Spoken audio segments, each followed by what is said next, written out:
Hey YouTube, in here. Well, it's been a rough week. My partner and I decided to knuckle down and get our warrants list resolved, and we helped a few people along the way. A few people just wanted to hide, be knuckleheads, and didn't want to help. And oh man, one of them, I've been in this business almost 20 years and thought I had seen just about everything you could see as a bondsman or bounty hunter. But the other night, we were in a small town here in Mississippi, and we were standing talking to the indemnifier of one of our defendants, and she's saying, "No, I haven't seen him. He doesn't stay here. We broke up. We're not together anymore, but we're fighting to get our kids back together from DHS." So I did go to court with him yesterday, but his grandpa gave us a ride, and I don't know where he dropped him off. He dropped me off first, and blah, blah, blah, blah, blah, right? So, you gotta understand, I drive a exceptionally large vehicle. There's no hiding it. There's no, parking it behind a bush and not being seen. It is a very large vehicle, and we're parked right in the road, right out in front of this lady's house.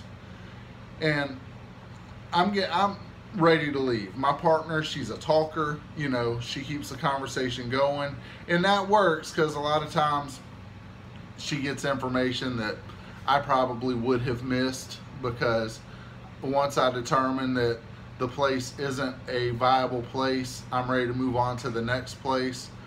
So I walk back toward my van, and I'm gonna get something out of it and go back and pull my partner and say, "All right, let's go." But as I'm walking to the van, I hear this like shouting in the distance. I look, and I don't see anybody, but it sounds like somebody's arguing, but there's only one voice, so they're not arguing with another person.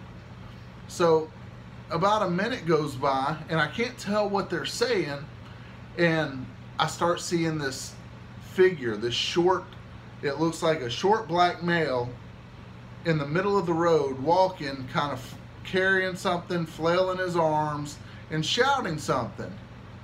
And I still can't make out what the guy's saying, but I know we're looking for a short black male, and he's walking toward the place that we're at. So I go to my partner, I'm like, "Hey, there's a short black male walking down the middle of the road hollering something. It may be our guy." And the indemnifier was like, it may be him." She kind of sticks her head out the door and listens for a second. She's like, "Yeah, that's him." So I'm like, okay, we shut our flashlights off. All right, we don't want this guy to see our uniforms or our badges or anything. We walk back out, and then now I can start making out what he's saying. And he's walking down the road yelling, "Who's in my house? I'm ready. I'm ready for whatever you got. I'm ready. Who's at my house?" I'm like, oh wow, it is him. So I'm trying to figure out real fast, all right, how do I walk up to the guy or get him to walk to me without him noticing the badges and the gear and stuff and hightail it? Because around us, other than her place, was woods for days. I mean, he could have disappeared into the woods and we'd have had a hard time finding him if we could have found him. So I'm like, "Hey man, who you talking to?" Trying to take the tough guy approach. "Who you talking to, man? What you talking about?" He's like, "Who's at my house? Who are you?" And he finally gets within arm's reach, and it's so dark out here because there's no street lights, there's no ambient light, the van's off, so there's no lights on it. And he finally gets close enough to realize who we are, so I grab him. I'm like, "Hey buddy, I need you to get up against the back of the van." He's like, What? You ain't got no papers on me. What?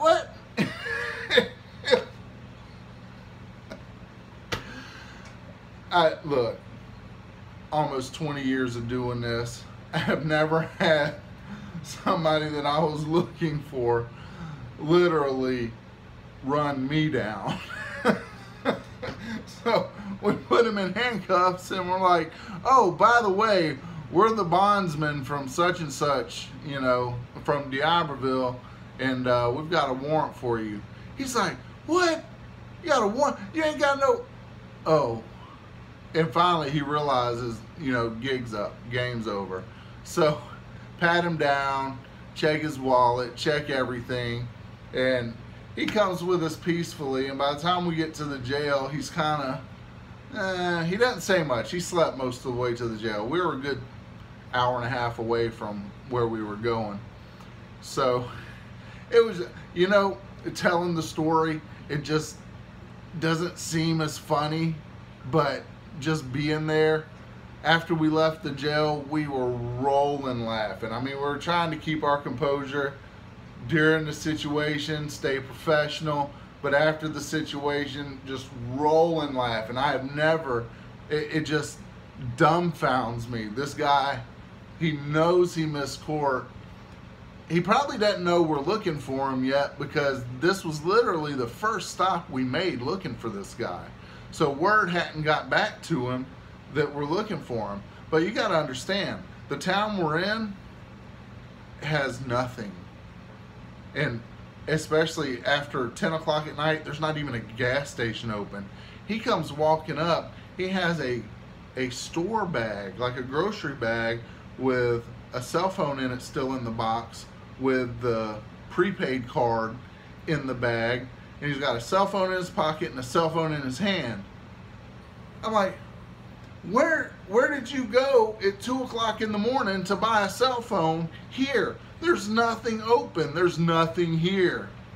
I was just dumbfounded by the whole situation.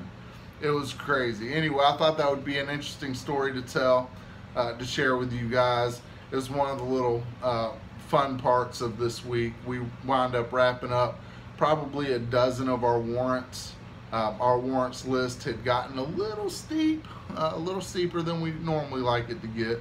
We usually don't like to get over 5 warrants, and most of those we just get them back in court, help them get another court date, and that resolves the warrant. Anyway, that's all for now. Ben the Bondsman signing out. And remember, bail bonding isn't what we do, it's who we are.